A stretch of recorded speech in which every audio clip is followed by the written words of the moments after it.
26 जून 1960 की बात है। उत्तर प्रदेश के मैनपुरी का एक शहर है करहल, और इसी में ही एक स्कूल है जिसका नाम है जैन इंटर कॉलेज। दरअसल वहां पर कवि सम्मेलन चल रहा था और कवि सम्मेलन में मशहूर कवि दामोदर स्वरूप विद्रोही वह एक कविता पढ़ने वाले थे और कविता का शीर्षक था दिल्ली की गद्दी सावधान। बस इतना था कि जैसे उन्होंने पढ़ना शुरू किया तभी एक दरोगा मौके पर आते हैं और दरोगा ने आने के बाद न केवल उस कवि को फटकारा डांटा बल्कि उनके हाथ से माइक छीन लिया और माइक छीनकर वहां से उन्होंने कहा कि तुम सरकार के खिलाफ एक भी शब्द नहीं बोल सकते, एक भी आवाज नहीं आनी चाहिए। अब दरोगा यह बात जब बोल रहा था तो यह पूरी भरी सभा में जितने भी लोग थे सबकी नजरें उस दरोगा पर पड़ जाती है। तभी उस भीड़ में से जो श्रोता होते हैं उनमें से एक श्रोता जिसकी उम्र लगभग 21 साल के आसपास होती है, वो नया लड़का, नया युवक, वो सीधा वहां मौके पर पहुंचता है, उस दरोगा को पकड़ता है, एक जोर की पटखनी लगाता है और चारों खाने चित कर देता है।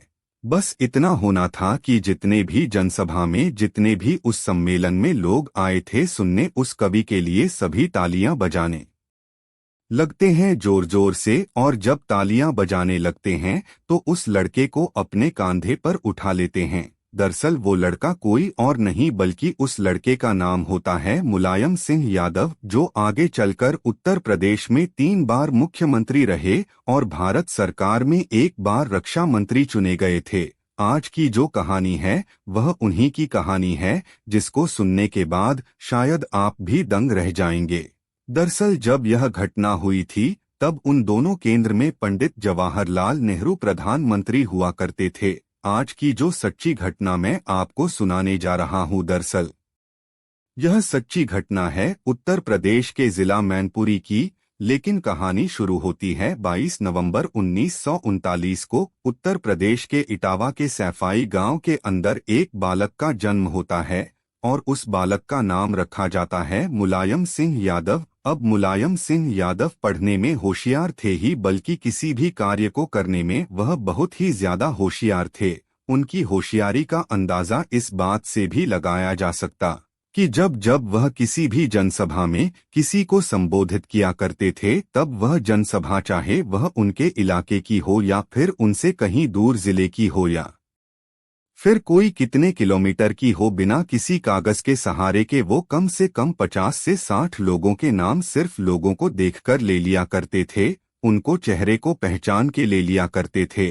बल्कि आजकल तो लोग लिखकर नाम लिया करते हैं। दरअसल वो लड़का शुरू में पहलवानी किया करता था और पहलवानी करने के साथ साथ जब उसे मौका मिलता था तो अच्छा पढ़ने में भी था और पढ़ने के साथ साथ उसको नौकरी लग जाती है। और नौकरी लगती है करहल का ही, जो कि मैनपुरी का ही एक शहर लगता है। वहां जैन इंटर कॉलेज होता है, वहां पर वो लड़का शिक्षक बन जाता है।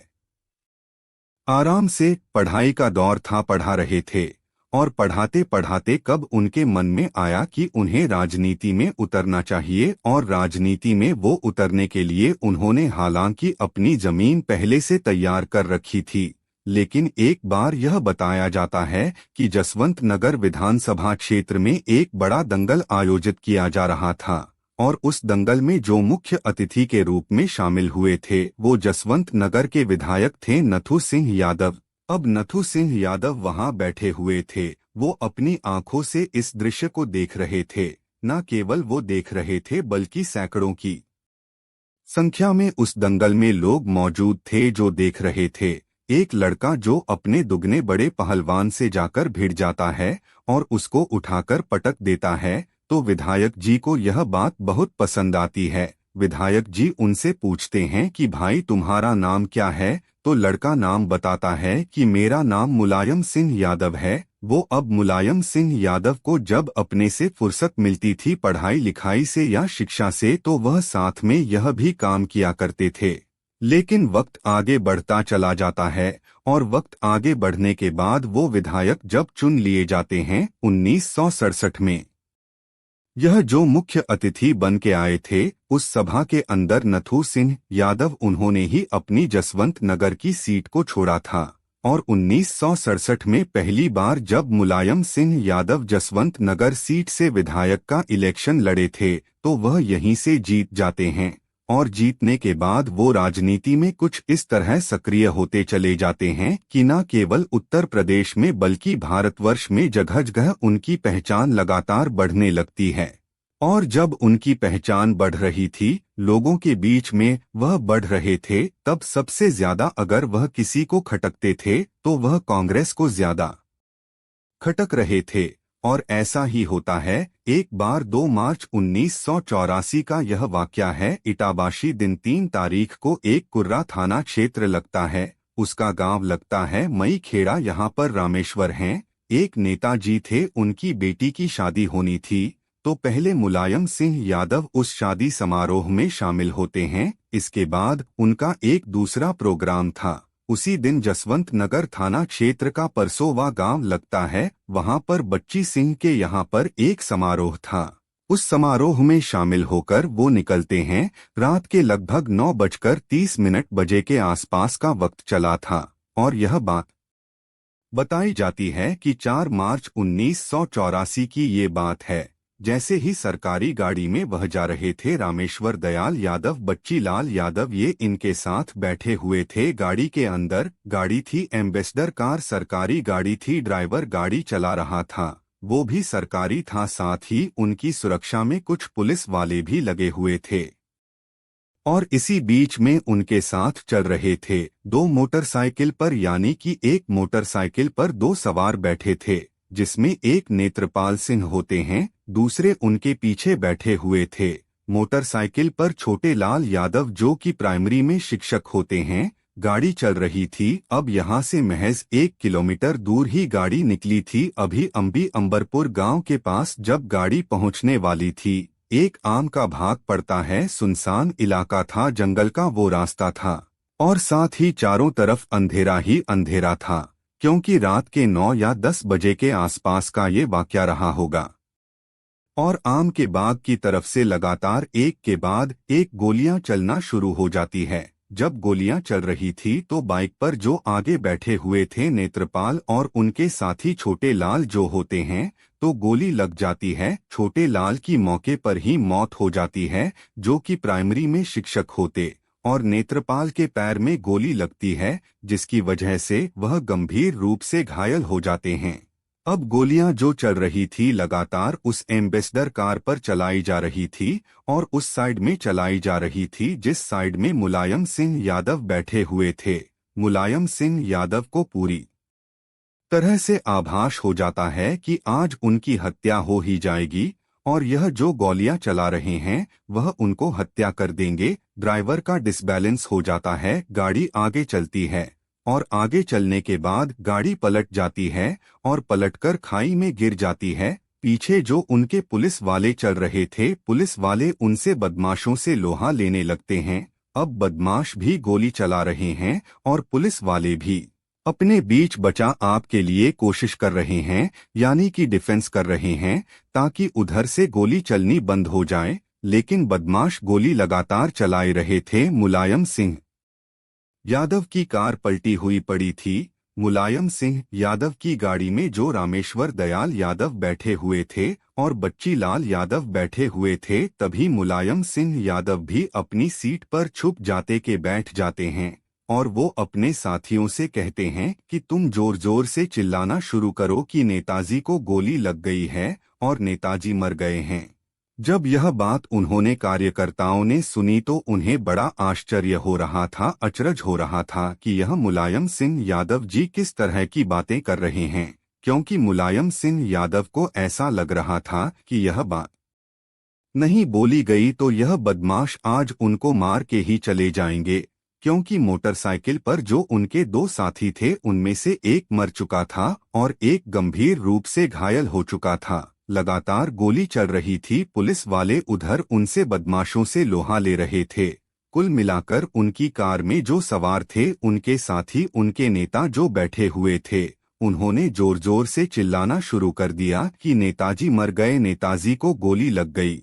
और वो चीख रहे हैं, चिल्ला रहे हैं और जोर जोर से यही बताने की कोशिश कर रहे हैं। इतनी जोर से वो बोल रहे थे कि रात का समय था। वो आवाज दूर दूर तक जाने की पहुंच जाती है और गोलियों की आवाज सुनने के बाद अब यह अंबरपुर गांव के लोग या फिर पीछे के गांव के लोग भी मौके पर दौड़कर आने की कोशिश कर रहे थे, क्योंकि आधे घंटे से गोली चल रही थी। और जब ये गोली चल रही थी और इसी बीच में आवाज लग रही थी तो फिर भारी संख्या में लोगों ने बोलना शुरू कर दिया कि नेताजी मर गए, नेताजी मर गए। अब बदमाशों को बड़ा इत्मीनान हो चुका था कि बदमाश ये बिल्कुल सेटिस्फाई हो चुके थे कि नेताजी अब नहीं रहे और वो वहां से भाग जाते हैं। और करीब 1 घंटे के बाद यहाँ से जो पास में एक थाना लगता है कुर्रा, वहां से पुलिस वाले आते हैं और गाड़ी को सीधा किया जाता है। गाड़ी सीधा करने के बाद यहाँ से इनको लेकर जाते हैं और ले जाने के बाद फिर इनके जो भी साथी थे नेत्रपाल, क्योंकि एक तो मर ही चुका था, वो उसका इलाज कराना शुरू कर देते हैं। मुलायम सिंह यादव की जान में जान आती है, गाड़ी में बैठे हुए जो साथी थे उनकी भी जान में जान आती है। यहाँ से सीधा इटावा लेकर जाते, फिर प्रेस कॉन्फ्रेंस होती है और प्रेस कॉन्फ्रेंस होने के बाद दर्जनों पत्रकार थे और जब दर्जनों पत्रकार आते हैं तो उन्हें एक सवाल किया था कि मुलायम सिंह यादव जी, आखिरकार यह हमला जो आप पर किया था वो किसने किया था, क्या आप इसके बारे में बता सकते हैं? तो उन्होंने नाम तो किसी का नहीं लेकिन एक पार्टी यानी कि कांग्रेस पर सीधे सीधे सवाल उठा दिया, क्योंकि मेरे बढ़ते हुए कद को लेकर कांग्रेस मुझे मरवाना चाहती है, उसी के द्वारा यह हमला किया गया है। अब यह जैसी बात आती है फिर अखबारों में छपती है, लोगों तक पहुंचती है कि कांग्रेस मुलायम सिंह यादव जी को मरवाना चाहती थी। साल 2024 में लोकसभा का चुनाव चल रहा है। भारत के प्रधानमंत्री हैं नरेंद्र मोदी जी। नरेंद्र मोदी जी एक जनसभा को संबोधित कर रहे थे और जनसभा को संबोधित करने के दौरान ही उन्होंने कहा कि राजनीति में लोग कुर्सी के लिए किसी भी हद तक जा सकते, जैसे क्या मुलायम सिंह यादव जी के जो बेटे हैं अखिलेश यादव जी और राहुल गांधी, वह दोनों एक गठबंधन बनाते हैं, एक पैक्ट बनाते हैं और पैक्ट बनाने के बाद उत्तर प्रदेश में वह अलग अलग सीटों पर इलेक्शन लड़ रहे हैं। उनकी कोशिश है कि ज्यादा से ज्यादा सीट हासिल कर सकें और कुर्सी पा सकें। और मुलायम सिंह यादव के बारे में वो याद करते हुए कहते हैं कि उन पर 1944 में मार्च का वो महीना था, जानलेवा हमला किया गया था। जिस पर हमला हुआ था वो मुलायम सिंह यादव हैं। उनके बेटे अखिलेश यादव कांग्रेस ही के पार्टी के जो सबसे बड़े कद्दावर नेता राहुल गांधी से पैक्ट कर लेते हैं, यानी कि कुर्सी के लिए इंसान कुछ भी करने को तैयार हो जाता है। दोस्तों, इस पूरे घटनाक्रम को सुनाने का उद्देश्य है, किसी को परेशान करना नहीं है, किसी का दिल दुखाना नहीं है, बल्कि आपको जागरूक करना है, आपको सचेत करना है। आप जहां भी रहे अपना ख्याल रखें, सुरक्षित रहे। जय हिंद, जय भारत।